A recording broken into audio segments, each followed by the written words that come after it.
Hello, everybody. Welcome to Kitabe Club. Here we are with Raj, Soosie, and a book which talks about, and keeps on talking about sharks in a very interesting manner.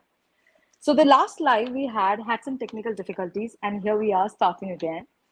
At the same time, sometimes I feel all good things take time. Rather, I feel always all good things take time.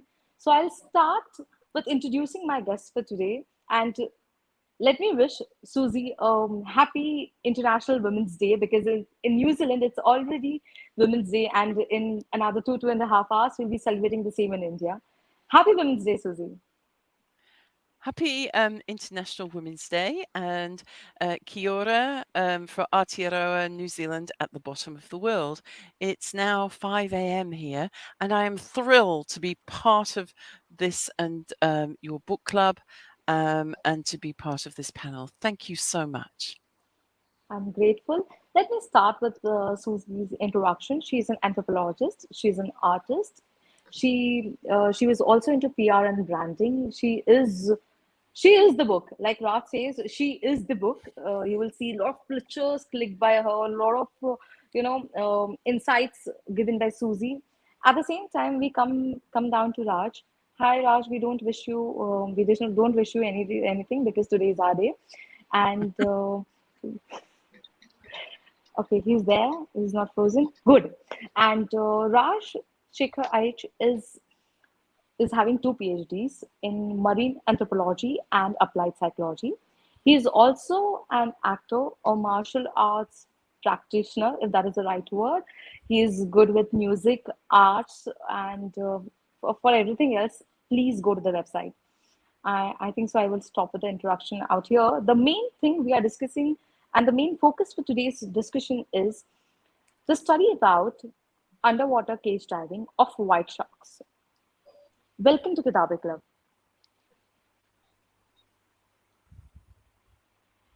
My first question to you, Raj, would be that there are five places on Earth where white shark cage diving takes place, and that's what makes it unique. Was that the reason you chose this area for observation for study? Shweta, firstly, thank you for this opportunity to be here. And yeah, thank you. I mean, happy International Women's Day. I'm so glad Susan can make it. It's really early there, 4:30, quarter to five now. So yeah, as for your question, I think to me it wasn't really about the activity per se. I was always interested in human interaction with sharks, but I never thought it was actually possible. When I went to New Zealand, I was actually going to work with human and elephant interactions of all things. And yeah, yeah, that didn't work out. And the plan was actually, to get a motorcycle and to ride across the Namibian highway and, collect money from Triumph and try to do my research, some harebrained ideas. But at the end of the day, it didn't work out. And when I reached New Zealand, Susan became my friend, and one day we decided, let's go shark diving, because I always wanted to see white sharks. And yeah, the day we did it. Incidentally, the first day we went to see the sharks, we couldn't see the sharks, but I knew it that day that what, I'm going to do my research on human shark interaction. And yeah, that's how it started. It's my obsession and love, for sharks. Wow, I'm glad that your initial plan did not work out. I'm really happy on that. At the same time, Susan, what would you like to add to that? How this entire journey kick-started? Oh, well, I'd actually come to Christchurch, where the University of Canterbury is, and it wasn't long after we'd had a very, devastating earthquake. And I'd come to the university and was helping another master's student hang an art exhibition when somebody said, "Oh, I'm going to bring this person. He's doing his second PhD." And I thought, who does two PhDs? I need to meet this person. And Raj appears, and we set off for the art gallery, and a dialogue and connection ensued. And I would often get texts from Raj saying, let's go and climb a mountain. And this particular text came and said, let's go and swim with great white sharks and go cage diving. At which point I had swum in the ocean around New Zealand, not knowing that New Zealand is surrounded by sharks and great white sharks. So ignorance is bliss.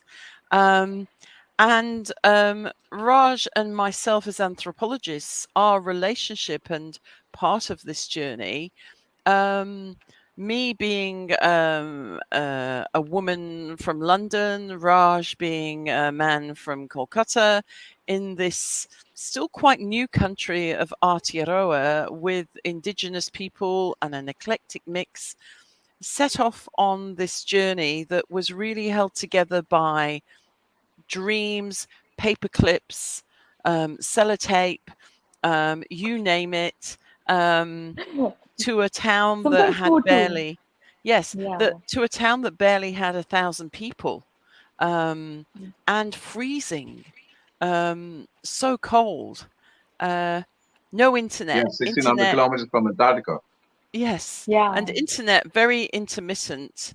Um, so we had many joys and highs and lows of this journey, and one particular one was in one of the southernmost cities of the southern hemisphere called Invercargill, which is based on a Scottish heritage. We, on a very cold day, found the most beautiful little Indian, sorry, it's a loose term, Indian shop. And No, we that's about we right. we It's an trotted Indian shop. in, and Yeah. in the little freezer we found a box of para, and we Yeah. ran out into the car, and they were still frozen, and we gnawed on them, and Raj started crying tears and phoned his mum because he was homesick, and we were eating Indian sweets, um, amongst, because this was a journey of joy, but also it was a hard journey. Sometimes there was great hardship. Um, and Raj has put all of that together in this book. We are very funny in our relationship in this book, and we're quite fierce. I am of Viking heritage, and the Yeah. Vikings are coming, so it's a really international book, and Yeah. particularly for this book group of empowering women, Raj Mm. has that as part of his ethos, the empowerment of Mm. women. Yeah. So, True. yes. I do see that, and I I cannot even imagine, swimming. Forget about reading it sometimes. It was a little scary. Swimming is the next part. I'll mentally prepare myself after, say, 5 to 7 years. But then at least the journey is it's a little scary. At the same time, the entire narration where you bought sweets from the Indian shop is so well said in the book. It's very well, it feels like, okay, you want to do this. This is a difficult journey you're on, but there's something you miss, and there's some part of you at home. There is one particular area we are here, Susie being an anthropologist, Raj with two PhDs. There are two areas in the book where first Raj talks about being a dyslexic and a chronic ADHD, Yes. right? And Susan with no diving experience. So you are a strange combination which completed this study, and at the same time, here we are discussing about this book. So, what would you like to say on that, Raj? Yeah. So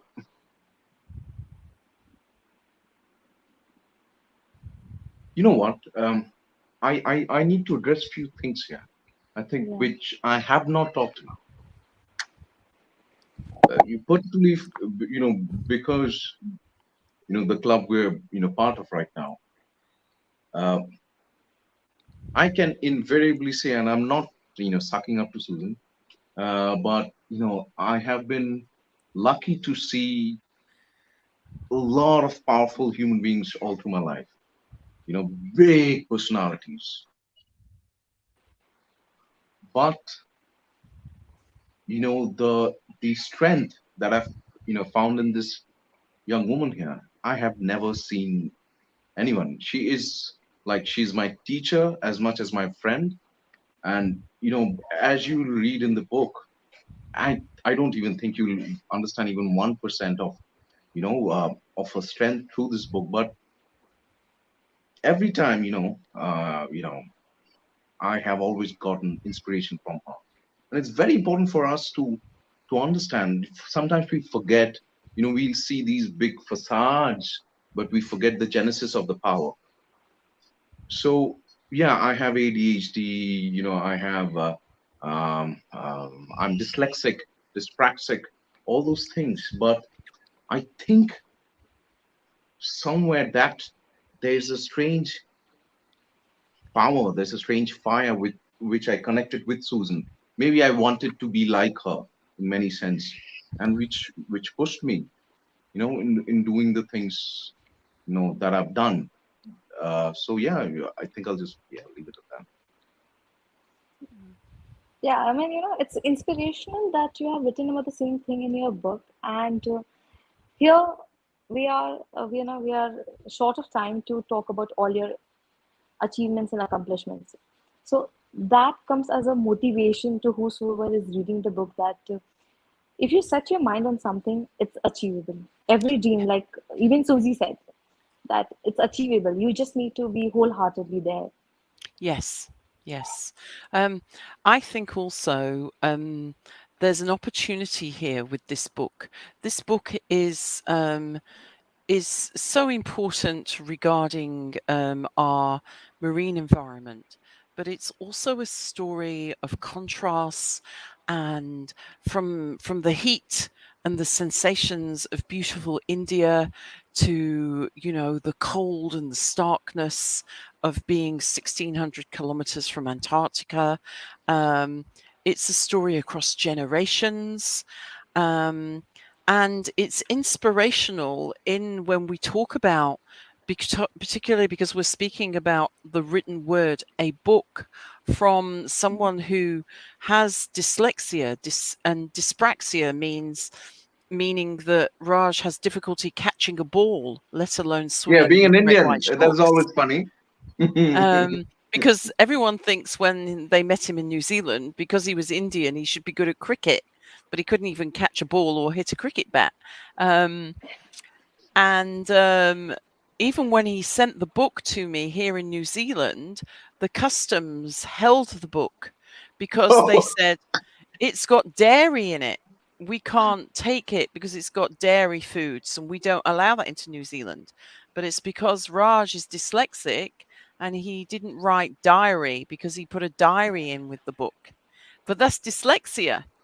Now, for him to have Okay. written this book with all of those and to hold two PhDs. Yes. And the wonderful thing about Raj is, and I think that's why he and I gel, is he's genderless.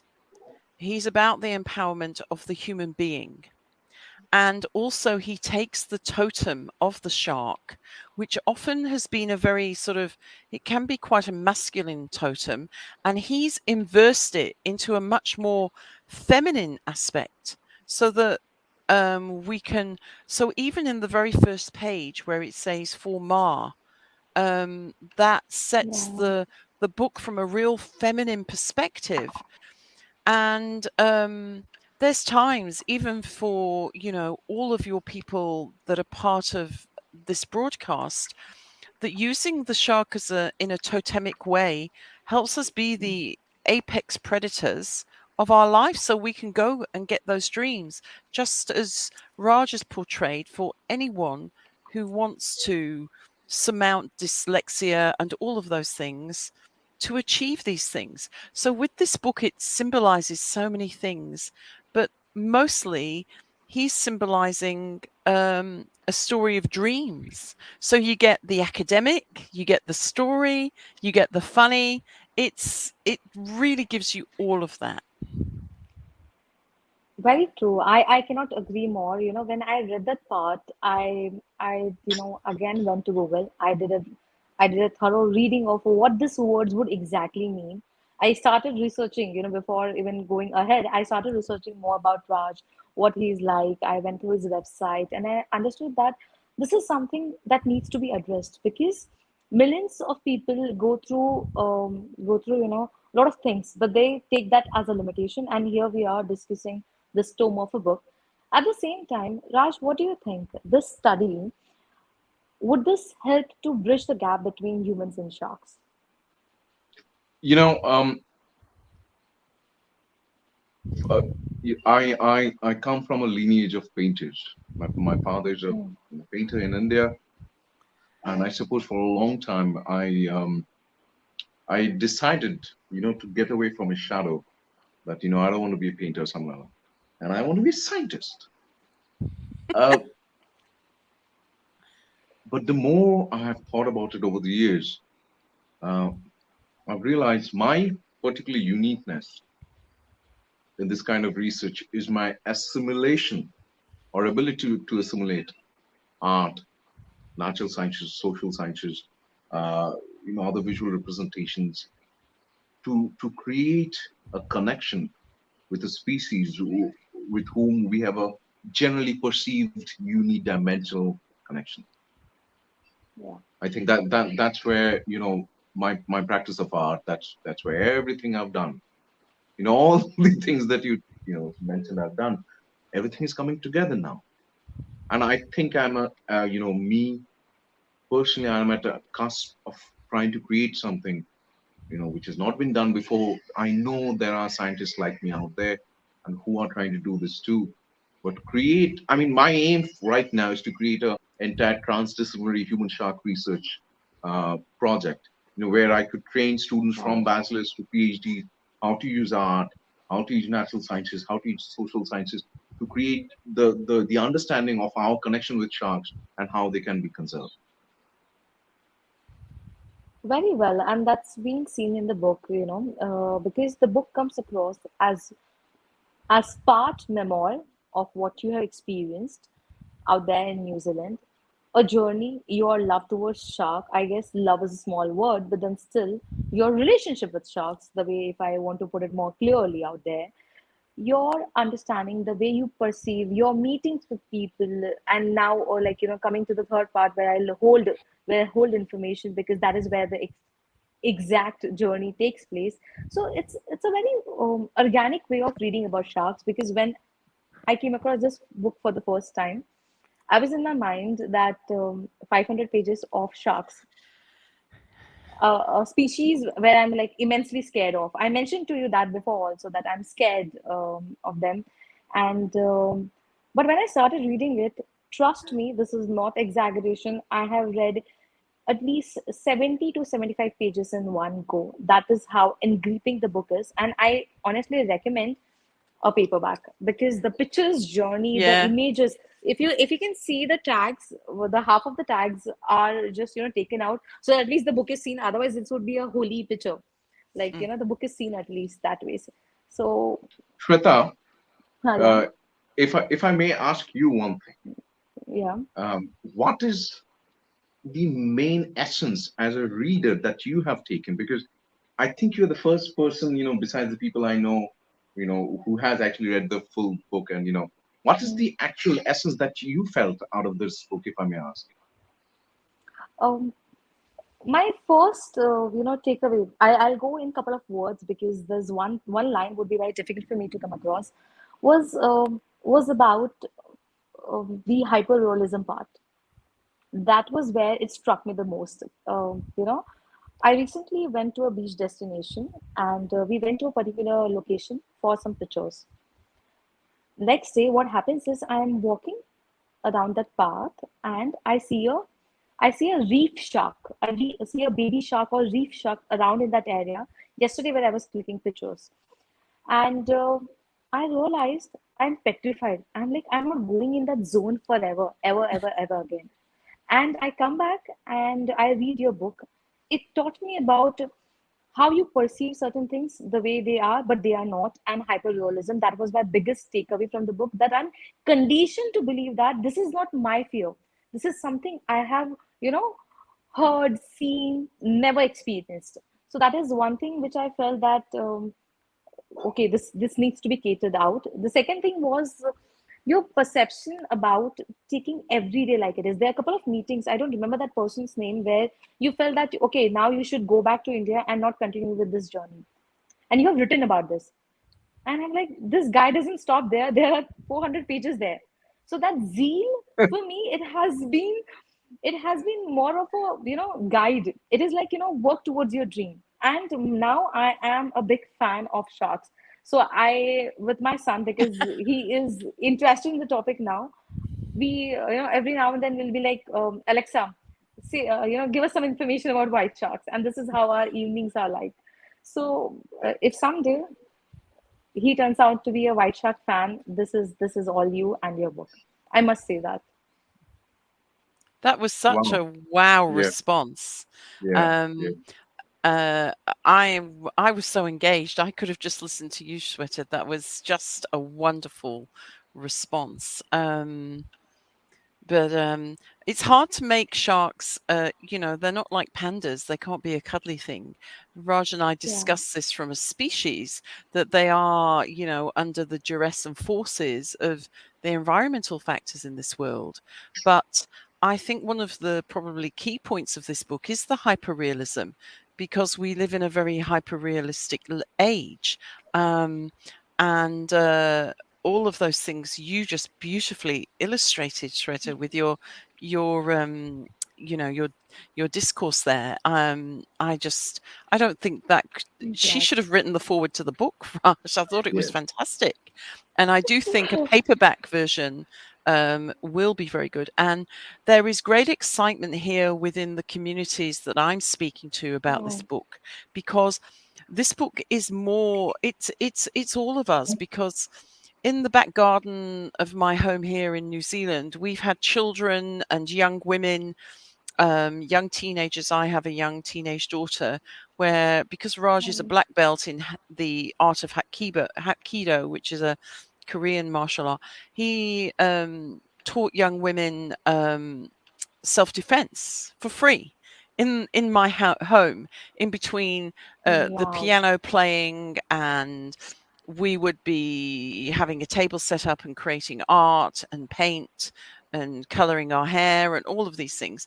So my home here in Aotearoa, New Zealand, um, was a hub of how we help this seed that came with Raj from beautiful India to this very new land of New Zealand. And here we are with Iridescent Skin. Um, and I know it's a first stepping stone for this man who, every single day of his life, he writes. Even when I was really sick and nearly lost my life, Oh, um, he climbed in the sick bed next to me with his laptop, still working on the book and the PhD. And we talked, and it helped distract from where, and we would often text each other, and we would text each other little phrases. And he'd be at 5 o'clock in the morning, just like I'm sitting here in the darkness, heading out on the boat in a land far, far away called Bluff. And he'd send me a text, and I'd say, be safe, because this ocean where Raj was doing the field work is, only recently a dear friend of ours' father died in a boat in the harbor. It's very, very oh, dangerous. It's a very dangerous part of the world when we were going out on these boats. And he would send me a text saying, I will bring you marshmallows from the sea. And we would The have rest these you can read in little, the book about that. yeah, and yes, we yes. would have these little interactions that, it's really like all of this, it's been stitched word by word together. And so for this man with having ADHD, as you can see him jigging around and looking and all of this, he's a polymath. That to have this Yes. book, and he's very engaging. So look at his websites, look at his social media. I don't do that. My focus is in a different way. You won't find me splashed all over. Um, I'll go into Triumph and make us ambassadors for Triumph motorbikes in the UK, but I have a different way of working. I'm very So much if anyone has backstage. anything impossible that needs to be done, this is the lady to be in touch with. Literally Um, anything impossible. I'm I sending you kid you not. away. and anyone who wants to have their hair or makeup done, he's the guy. That's why Yeah, I I'm call really him pretty. Rockstar. And in the Yeah. middle, yeah, he's really pretty. And in the middle of all of this, we are walking along a street in Invercargill, and we sit down and we go for a coffee. He draws a diagram on my hand. He then transfers it to his hand. We then walk into a shop, and he You, gets the shark tattoo. I can't stand it. I have to go and get the car because I can't stand the pain. And he comes out with a shark tattoo on his hand. So these are the adventures, but that's going to be another book. I Um, know. Yeah. I mean, Raj, I'm sorry I'm interrupting you, Susie, but I want to say this since last 5 minutes that I am so thankful that Raj, got you on board. This is going to be incomplete without you and your insights. I am like now I'm seeing it more. We have spoken about this, Raj, but then now I'm experiencing what the entire conversation meant. It is like, I know Raj because of this book, but now everything is now coming like a puzzle coming together. And you both make it sound as if it is easy. It is like, it is something what you can do. But at the same time, tell me something about, what were the challenges or what were the dangers when you were at the ocean, when you were doing this experiment? The dangers, right? Yeah, yeah. Well, Stop again, showing your ear. Turn your face, Rockstar. all right, all right, all right. So, you know, I don't know, what can I say? I'm really courageous. I'm not afraid of anything. I take all the dangers, you see. Uh, no, I am a scaredy cat. I'm Yes. afraid of Yeah. everything. I'm Yes. afraid of spiders. I'm afraid of being alone in houses. Yes. I'm afraid of sharks, by the way. I'm Yes. petrified of Yes. sharks. Yes. First 20 pages of your book. Yeah, I'm petrified of sharks, by the way. But yeah, I mean, yeah, like Susan said, Foveaux Strait is quite literally one of the toughest straits of water in the world, Yeah. where, the last couple of centuries, 200, 300 ships has gone down, Mm. including a few months back when my brother John's Yeah, I heard it father on the passed away. news, and Yeah, and John is such an integral part of this book. Uh, Yeah. um, anyway, so and the sharks are not the scary part. I mean, you have to be. I mean, you don't need to be dumb. You need to be aware of your environment. But if you're smart, then the sharks are okay. But it's the environment. It's the ocean, and also lack of equipment. When people go and take underwater photography, videography, they're like, their equipments are like $10,000. I had like $200 worth of cameras and stuff like that, and like literally every meal I had, and everything was counted. How much grain of rice I had. Yeah, and yeah, I lost 11 kgs in 2 months. In the second part of the field work, and more than anything else, I don't think it's the danger part. I think it's almost this expedition became my white whale. Not Yes. finishing it Yeah. was not even an option. Um, and the danger becomes, what more can you do? How more can you explore? I think that was my quest. What more can I do? Uh, Okay. you know, Frigid waters, if you fall, you have 4 minutes to live. I have been in 7-meter waves, and I've never been, in ocean more than, a couple of hours before I did this field work. And yeah, you've been like Susan and I, have been in literally multiple fist fights almost. We avoided them, but, all the dangers that normal life brings you, funds that everyone has to face. It's just not me. But then there is the magical, you know, the promise of a triple what do you call it, rainbow. All these things. It's a very surreal journey, at least what we've got here. And I think I just need to also add something here. I personally feel when I read this book now, as much as it is about the adventure, as much as it's about the sharks, the people, and all this, I personally think now, this book is about love. You know, love between species, love between human beings, love of old dwellings. Because if you remember, the book was based in Calcutta when this Yes, guy is sitting and writing about his experiences, and love of human beings and sensations that you're looking for constantly. People that you've lost, people that you've gained, sensation that you wish for. I think, I feel that's the essence of the book, as much as anything else. Yes, and that. be Mhm. fearless and live dangerously. Do not stay in your room. Even in these times of COVID, we have to still break out. Be brave. Be brave women. Be brave humans. Connect and build your love stories, because it's narration and stories that teach us how to live.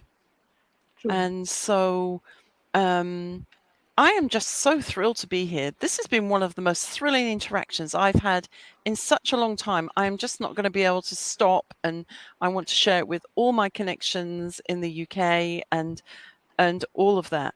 But it's be brave. Raj is a scaredy cat.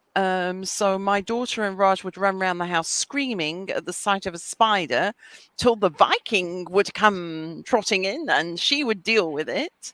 Um, and the same with sharks and all of that. He's a complete scaredy cat, but he's a fearless man and he's brave because I've never seen a word spelled so many different times as he can spell, dyslexic, but he still has courageously got 2 PhDs and written the book, and Yes. he will speak out. Um, True. and that is what we need to be. Is there's the vulnerability of the shark. She's still there in the waters right now, calling to us, um, as those waters sing to us, as the land sings to us, as the songs of India, as all those interactions. We are, transgenerational now. I'm from a different generation to yourselves, but so those stories, those love stories, interweave, just like those words. So, you know, be a scaredy cat and be brave. True. Very true. Sharks give a perception that they have just arrived from a bloody feast and are possibly looking for more food, and that food is you. This is I'm quoting from the book, and that's why I would say that sharks to the fishers are, it's another fish. To hunters, it would be a prey or an economic resource. For Jaws, the movie Jaws, it's a monster, and for a biologist or for an anthropologist, R2 would be a representative of healthy ecosystem. What would you two think about the perception or the thought process Jaws laid down for white sharks or sharks particularly? And during your research out there in Bluff, there was a time where it was as good as this should be banned entirely from the face of New Zealand. So, have these two things, the biggest bottlenecks of your journey. What was your, mindset? What do you felt during that time? I mean, I think what I argue first and foremost that the last 30 years had been a Jaws era. What I mean Yeah, by that, the image, the shark has created the Jaws era. We are just going into post Jaws era now, where there's a lot. I mean, think of it as the matter of dialectics. There was a shift in one direction, and that's going to be another shift. Now we are just entering that phase. We are into that post Jaws era. After that, we're going to reach post Jaws era. So I was astonished because I always thought people, when they don't know, when they don't have knowledge about something, images. and ideas are created. I thought that people who are in landlocked regions would only have, will only be affected by the image of Jaws. But I was astonished, even in Bluff, where there are fishes for generations, people stop diving after Jaws. Immediately, they just stop. Uh, so I think the major thing that I took from there, and my further investigation, that knowledge by itself has not created the image, of this monster. Many people know now you have more chance of being hit by a coconut than being attacked by a shark, more chance of dying in a car accident, than being bitten by a shark. But that does not change image, because we have to realize that Jaws and movies and other presentations like that did not focus on knowledge or objective knowledge to create this image. They focused on emotion. And if this image was created by emotion, we cannot expect mere knowledge. Or, I mean, when I say knowledge, I mean, objective, traditional knowledge to change this emotion, to change this image. That's why we need to act on emotion and work with emotions to alter this image, as much as obviously knowledge and teaching about ecology and so on and so forth. So I think, I keep on coming back to this sentence by Dostoevsky, that beauty will save the world. And I think that's what I feel now. To bring this change, we need to understand the beauty of these animals. We need to connect with the beauty as much, again, as mere knowledge. Yeah, it's a very big argument. We'll talk about it at some other point. Oh, that's I'm trying to understand your your perception about going forward this with this book, because at one point I thought that in the book I thought that this is going to be the end of it. When things were getting difficult in New Zealand, I thought it is going to be end of it.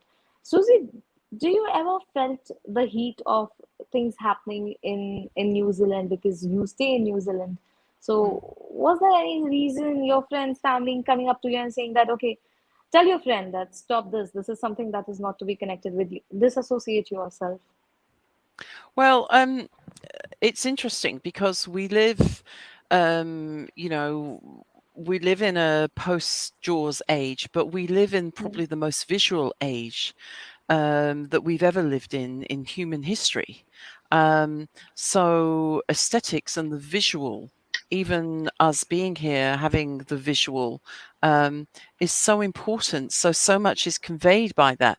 So when Raj is talking about Dostoevsky and beauty will save us, I do think that that's going to be another argument, because he and I would straight away now be having quite a discussion, because I would be saying beauty will actually not save us. And that is very borne out, because if you see the jaws of a great white shark 30 years ago, I would have thought of it as monster. Whereas my Yeah, daughter, with her friends watching Jaws, felt sorry for the shark and did not see the shark as a monster. Their perception, because of the life they're growing up with, was a sense of emotion, in that they felt sorry for the shark being persecuted. So because we live in such a visual age, that sort of yeah, perspective.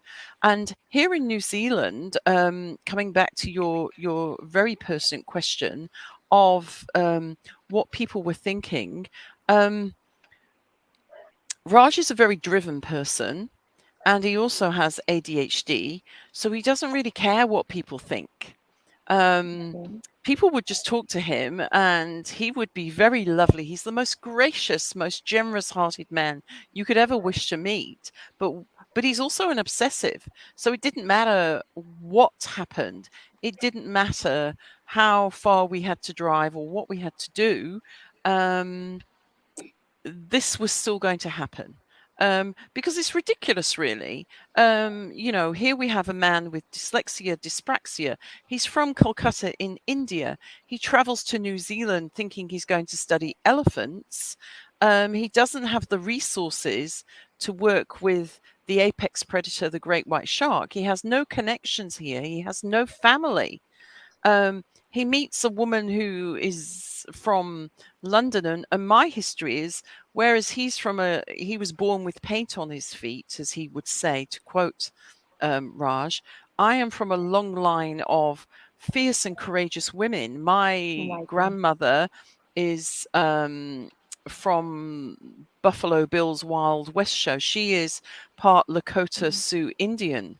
Um, and my other part of my family is, Vikings. So I am from an era of, they are all indigenous people where matriarchy is very important.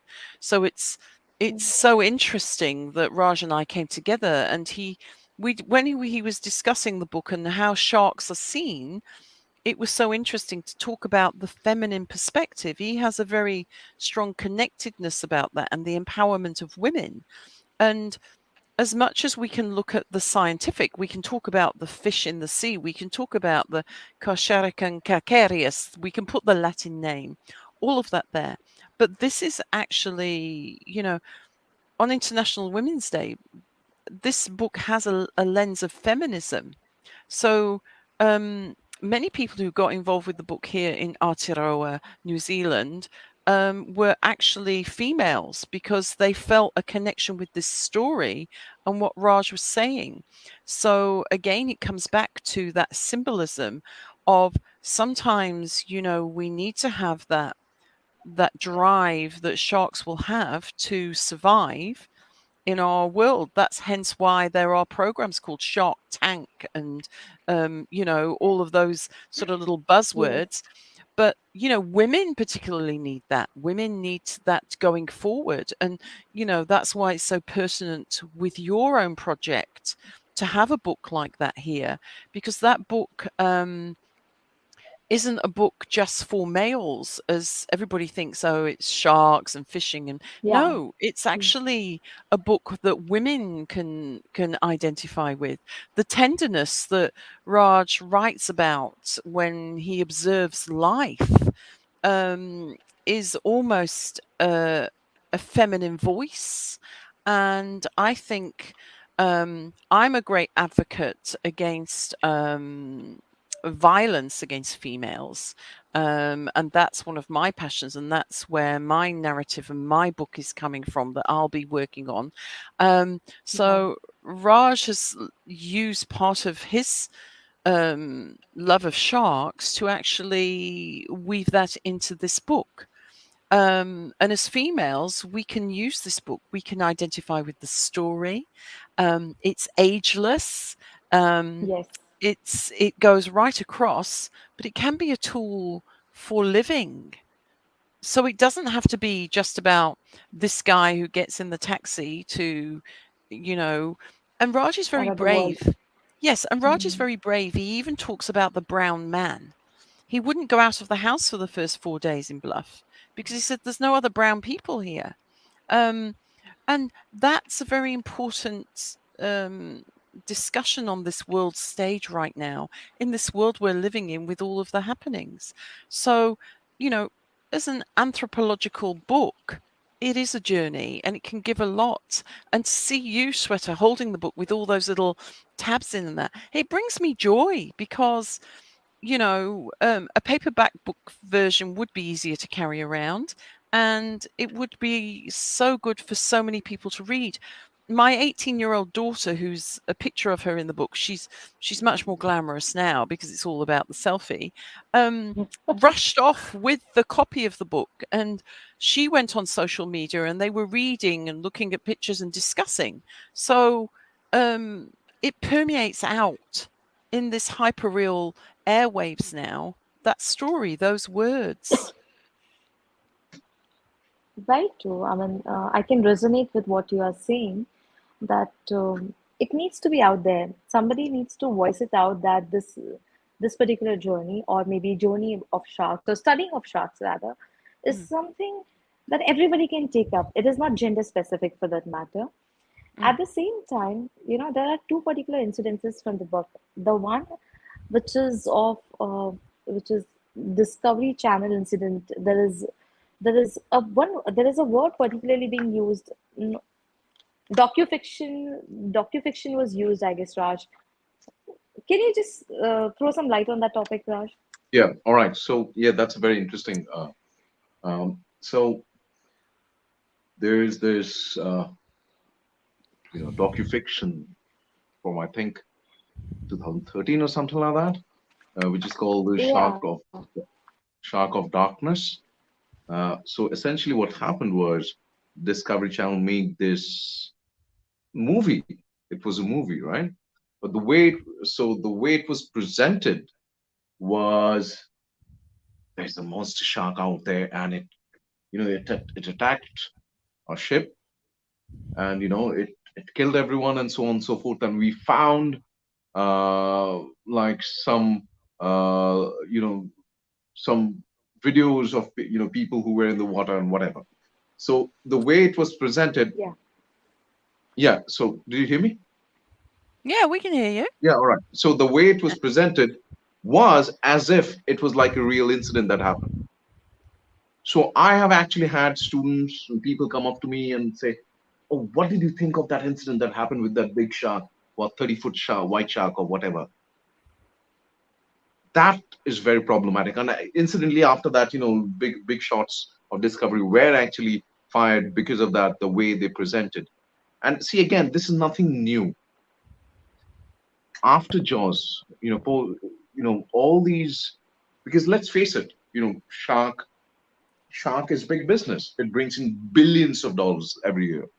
From tourism, from TV, to other media, it brings billions of dollars, and they use this image to bring in those dollars. And one of the arguments nowadays I'm making, and I am actually writing about it too, that we need media accountability, and actually have disclaimers, proper disclaimer that this is a fictional story. None of this really happened. So yeah, Because an important thing, and that was part of the thesis with your PhD, Raj, was Shweta, when you go into the water, when you go into the cage, particularly where we were diving, the water is very cold.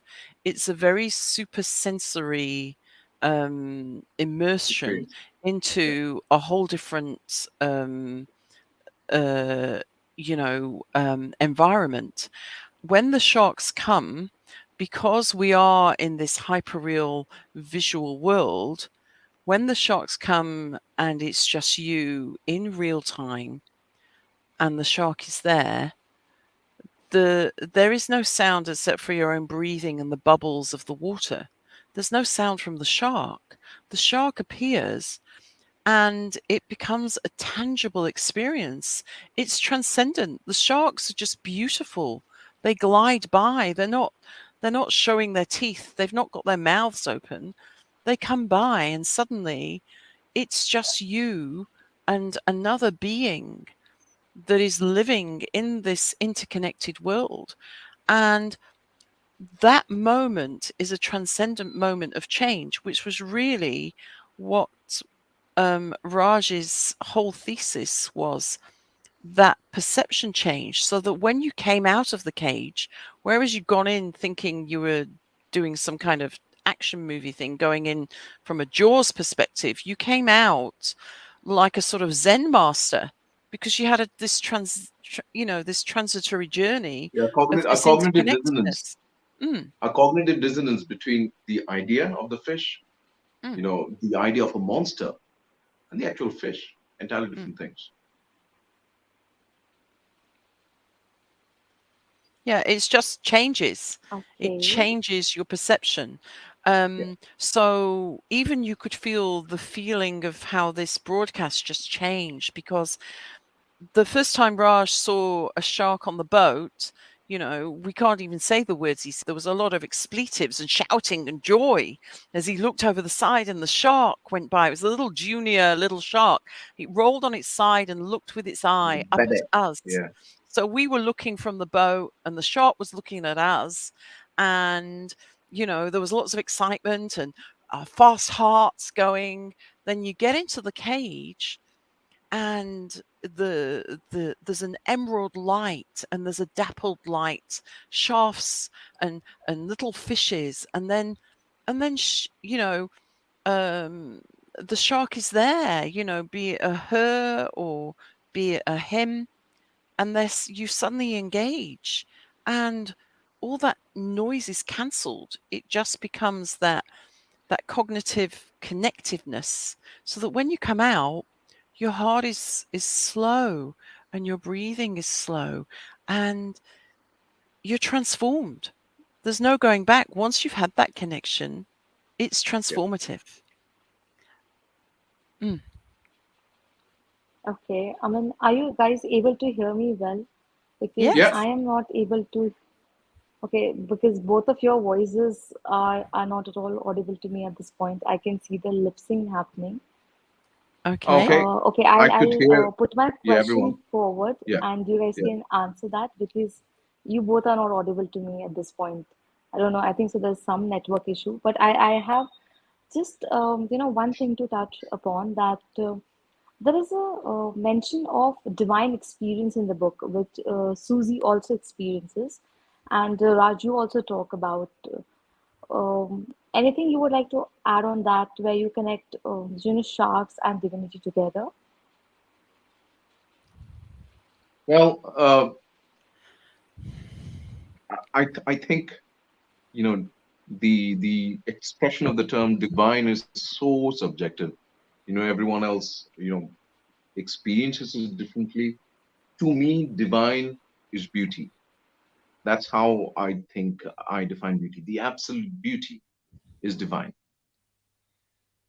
So, you know, whenever I'm close to a shark, a mountain, or a human being with whom I'm desperately in love with, and I find them absolutely stunning, that's what is divine to me.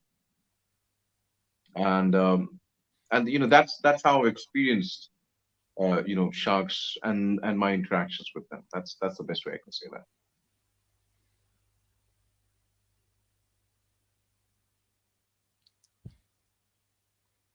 Right now, Well, Shweta, I can't hear you. well,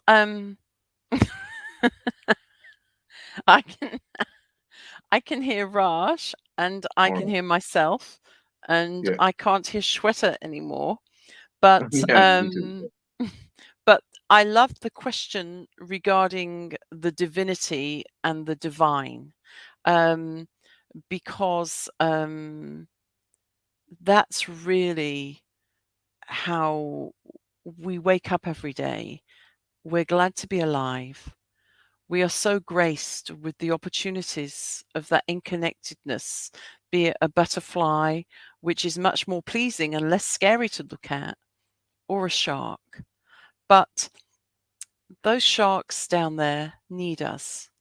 Um, and so it is a divine connection in all that we do. Whatever you choose to do.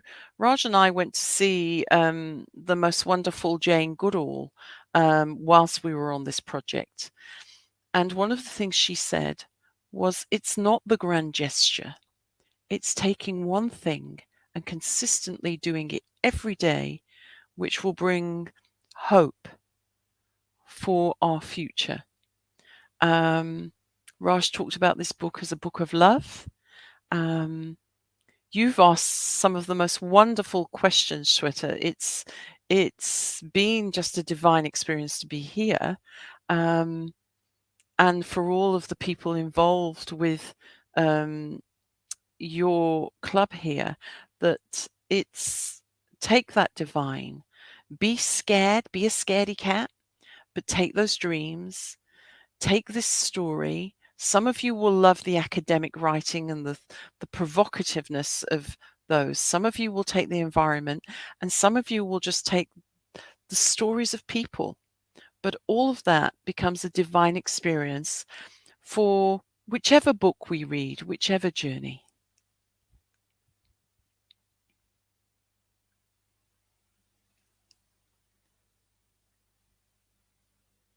All right. Can't hear. It's time for a Springsteen song. Right, Because Bruce fantastic. Springsteen saved us so many Oh times. yeah, After I'd yeah, yeah, yeah. survived and Raj had come back from the depths of the ocean, Oh, don't because if tell them I the book. uh, That's the conclusion. so read the book and then you'll Yeah. know. So thank you so very much.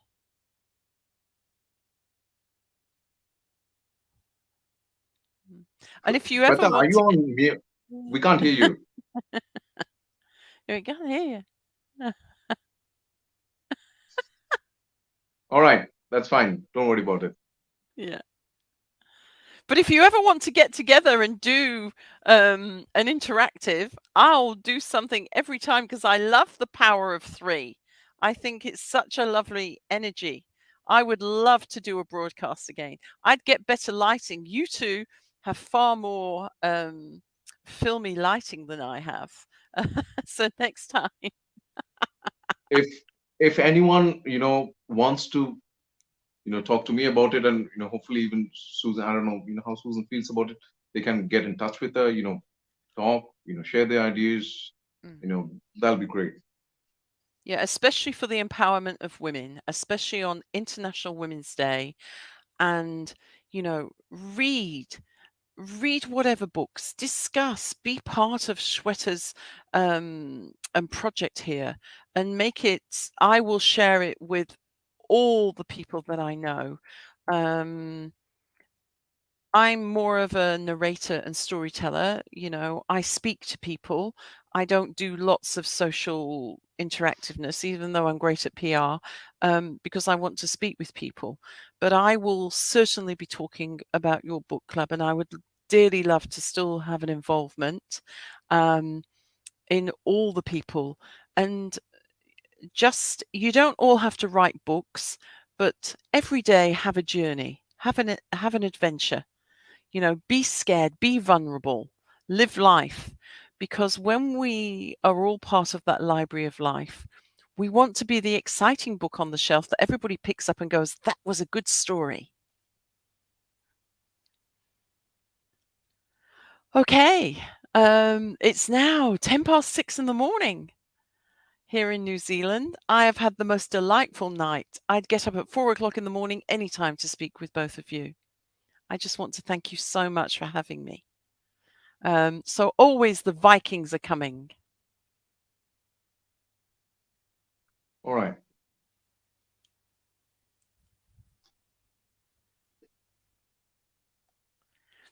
Thank you.